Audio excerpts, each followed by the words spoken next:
Flickers.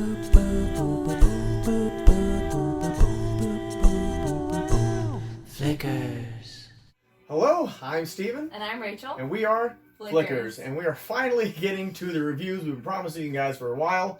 So we're going to start off with reviewing Midway, which was Roland Emmerich's newest film, the man who gave us Stargate, Independence Day, Day After Tomorrow, the Matthew Broderick Godzilla, and also most notably The Patriot.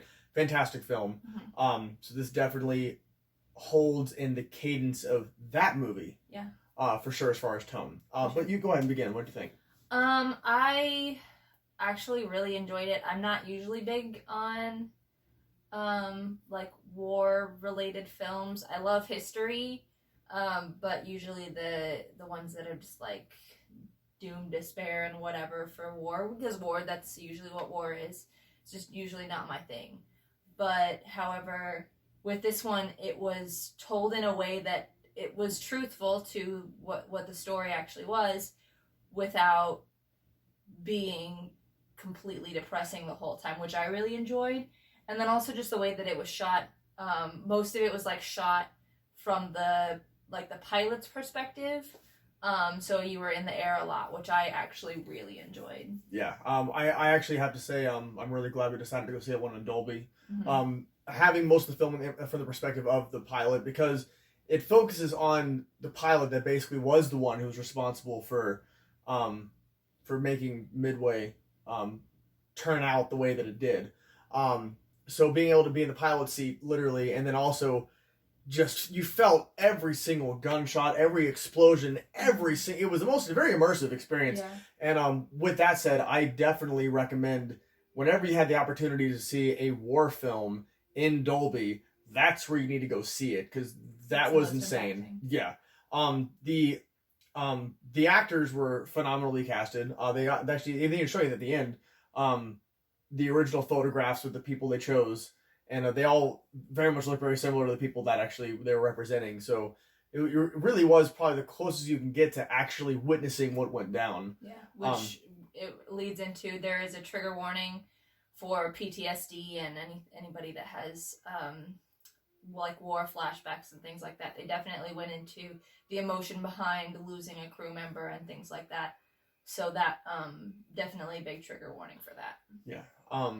But it was very well done. And this also being the first, yeah, I mean, the Patriot was also a war film, but I'm talking about like actual like a modern war film. This is the first one for Roland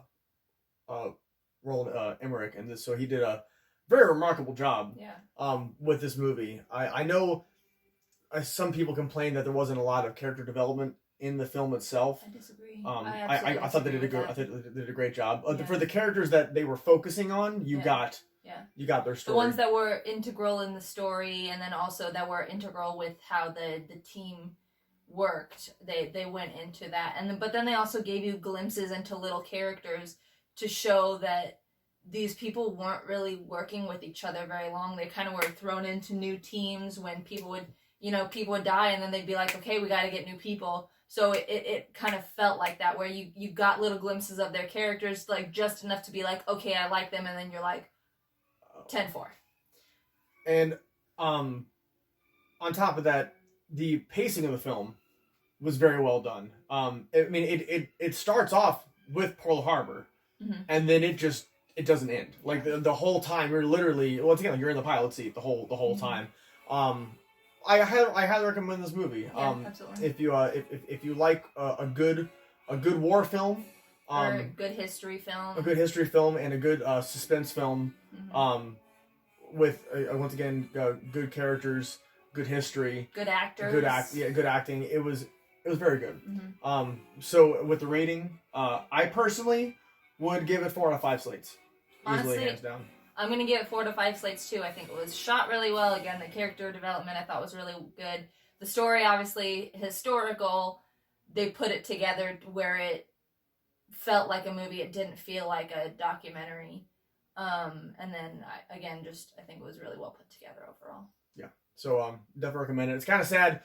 The past couple weeks, a lot of great films have been coming out in theaters, but no one's really been spending their money on seeing them. So the movies are looking like they're not that good because they're not getting the money, but actually these are great movies that no one's just wanting to go see because they're saving their money for the holiday season, going to see Frozen, or Star Wars coming out later Wars. on. So people are prioritizing where their money's going to. Yeah.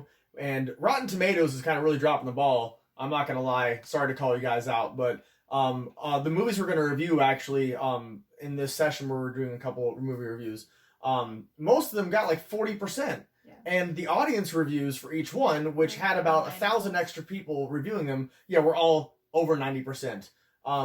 So highly enjoyable films that critics just didn't care for. Yeah. Joker got higher ratings from the audiences than it did from the critics. So it's just everyone's a critic.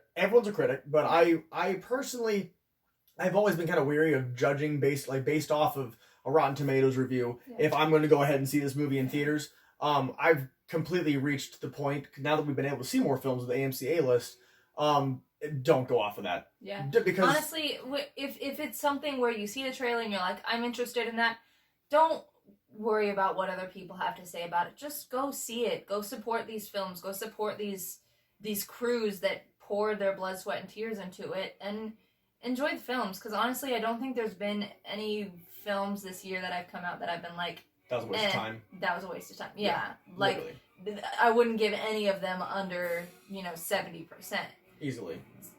According to, the Rotten Tomatoes. And there have been some, just for a reference, that have gotten 90%, that had audience scores of 40%. So it literally really all depends on... It's a personal preference. It really is. And, there's just been a lot of just negative critics out there these days. So, see for yourself. See it for yourself. And once again, that's why we like to go ahead and give you guys our reviews as well.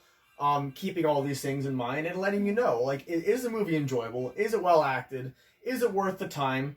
Or is it specifically catered to a specific kind of audience? Because, like, with Midway, I think, like, if you... Like, my mom doesn't like she calls them bang bang shoot 'em up films where they just are fighting 90% of the movie.